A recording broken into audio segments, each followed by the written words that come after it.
తాకట్లో ఉన్న మీ బంగారాన్ని విడిపించి ఆ రోజు ఆన్లైన్ రేటుకి కొంటాం. Sharma gold company. 2025వ సంవత్సరం ధనుసు రాశి వారికి ఏ విధంగా ఉండబోతుంది అనేది ఒకసారి గురువుగారిని అడిగి తెలుసుకుందాం. గురువుగారు నమస్తే. జై వీరబ్రహ్మజీ. నమస్కారం తల్లి. మరి ధనుసు రాశి వారికి ఈ కొత్త సంవత్సరం ఏ విధంగా ఉండబోతుంది అంటారు?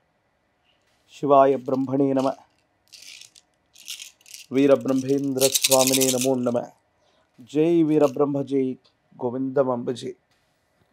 వచ్చినటువంటి ఫలితాన్ని క్రోడీకరించుకుంటే జీవితంలో జీవిత లక్ష్యాన్ని చేరుకోవడానికి గతించిన 2-3 సంవత్సరాలుగా మీరు చేస్తున్న ప్రయత్నం సఫలీకృతమవుతుంది.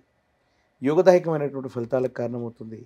సానుకూలవంతమైనటువంటి స్థితిగతుల్లో జీవితం వచ్చేటువంటి అవకాశం కనపడుతుంది. ఓకే. వృత్తి, ఉద్యోగం, గృహ నిర్మాణం, వివాహం, జీవితంలో వెంటనే స్థిరపడాలి. వీటి కోసం మీరు చేస్తున్న ప్రయత్నాలు సఫలీకృతమవుతాయి. మీ ఆధ్వర్యంలో నడుస్తున్నటువంటి వ్యాపార సంస్థలు, మీకున్నటువంటి ఆర్థికపరమైనటువంటి వ్యవస్థలు మరింత బలంగా తయారు చేసుకోగలుగుతారు. ఏ విషయంలోనైనా ఉన్నటువంటి ఇబ్బందులన్నీ కూడా తొలగిపోయి సఫలీకృతమైనటువంటి పరిస్థితులు రావడానికి పరిస్థితులన్నీ కూడా చక్కగా ఉన్నాయి, యోగదాయకంగా ఉన్నాయి. మీరేమాత్రం కూడా ఆందోళన పడనక్కర్లేదు. వివాహ జీవితం బాగుంటుంది. కుటుంబ జీవితంలో కలిసిమెలిసి ఉండగలుగుతారు. అందరి యొక్క సహాయ సహకారాల యొక్క తోడ్పాటు కూడా మీకు తప్పనిసరిగా ఉండబోతుంది అనడంలో ఎటువంటి సందేహం లేదు. మరి విద్యార్థుల పరిస్థితి ఎలా ఉండబోతుంది?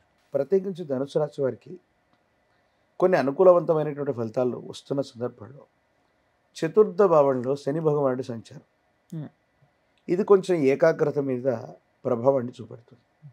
విద్యార్థులు ఇంటా బయట సరిగ్గా చదవలేక కుటుంబపరమైనటువంటి అంశాలను ఎక్కువగా వాళ్ళ యొక్క మనసులో ఉంచుకొని సరిగ్గా పరీక్షలు రాయకపోవటం వల్ల ఉత్తీర్ణత తగ్గే అవకాశం, లేదా కొన్ని సబ్జెక్ట్స్ మిగిలిపోవటం, బ్యాక్లాగ్స్ పడిపోవటం, లేదా పరీక్షలే రాయకుండా ఉండటం, ఇలాంటివి జరిగే అవకాశాలు కొన్ని కలుగుతూ ఉంటాయి.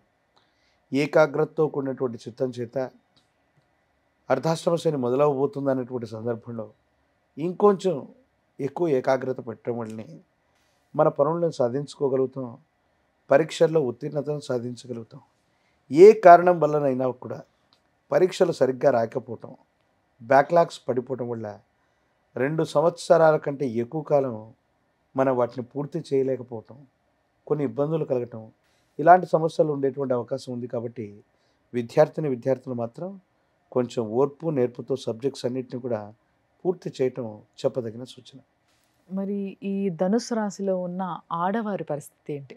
ఇంట్లో కొంచెం భార్యాభర్తలు అర్థం చేసుకోలేకపోవటం, అందరి సహాయక సహకారాలు లభిస్తూ ఉన్నా మన మాటకు విలువ లేదన్నటువంటి ఆలోచన కలుగుతూ ఉండటం, ఇంటి పనులు మళ్ళీ చేస్తూ ఉండటం, ఇంట్లో మరమ్మతులు ఎక్కువగా జరుగుతూ ఉండటం, ఇవి మీ సహనానికి పరీక్షగా నిలుస్తాయి. కొన్ని సందర్భాల్లో ఎంతో ఓర్పు సహనంతో ఉన్నటువంటి మీరు ఆ ఓర్పును కోల్పోయి కోపం, ఆవేశం వాటి యొక్క స్థానంలో వచ్చి విచక్షణ కోల్పోయేటువంటి పరిస్థితులు కూడా గోచరిస్తూ ఉంటాయి. కాబట్టి మహిళలు, స్త్రీలు చాలా ఓర్పు సహనంతో ఉండండి.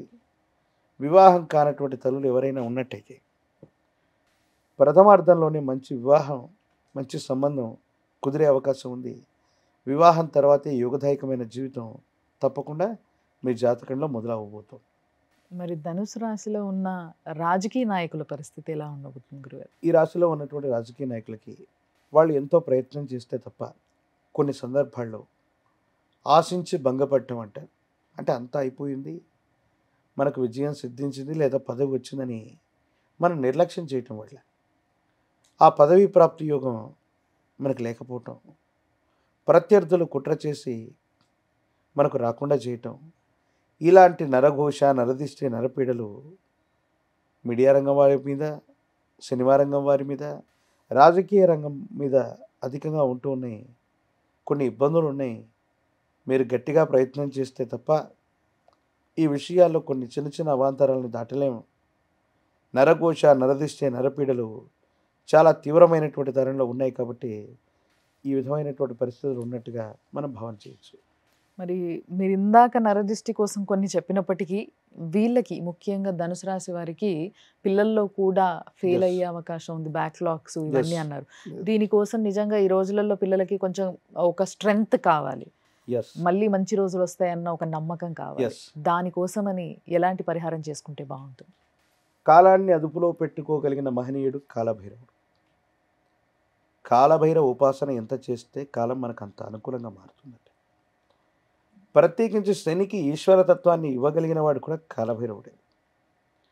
అష్టమి అమావాస్య లాంటి తిథుల్లో కూష్మాండ దీపాలు వెలిగించడం, గుమ్మడికాయ మీద నువ్వుల నూనెను పోసి ఒత్తిని వేసి కూష్మాండ దీపాన్ని గనక కాలభైరవుడికి అందజేసిన, అష్టమి అమావాస్య లాంటి తిథుల రోజు కాలభైరవ స్వామి వారిని ఆరాధన చేస్తున్న, ఆలయ ప్రాంగణానికి వెళ్ళి నువ్వుల నూనెను దానంగా ఇచ్చి వచ్చిన మీ జీవితంలో జరుగుతున్న ఇబ్బందుల నుంచి బయటపడతారు.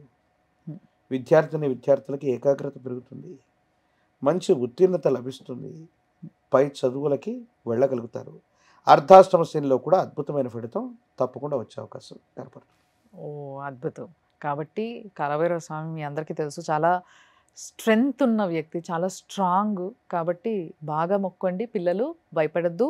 అండ్ ఇంకొకటి ఏంటంటే పిచ్చి పిచ్చి ఆలోచనలు పెట్టుకోవద్దు, ఫెయిల్ అయిపోతే నాకు జీవితం ఎందుకు ఇంకా, Yes. ఇలాంటివి ప్లీజ్ దయచేసి మేము వార్తల్లో చదవదలుచుకోలేదు, మాకు అలాంటి వార్తలు మీరు ఇవ్వద్దు, దయచేసి అర్థం చేసుకోండి. ఒక రోజు బాగుండకపోతే ఒక రోజు ధైర్యంతో బాగుంటుంది. సాహసంతో కాలాన్ని మనం ఎదుర్కోవాలి, వీటన్నిటిని మనం పూర్తి చేయాలి. కాలం ఇచ్చిన సమాధానం కంటే మన యొక్క పట్టుదల ఎక్కువైతే, అంటే జాతకం అనేది మీరు ఏమి చేయకపోతే ఇలా జరుగుతుంది, బట్ మీరు ఏదైనా చేస్తే ఇంతకు మించిన ఫలితాన్ని మీరు పొందుతారు. చాలా చక్కగా చెప్పారు గురుగారు, ధన్యవాదాలు. జై వీరబ్రహ్మ జై గోవింద పంప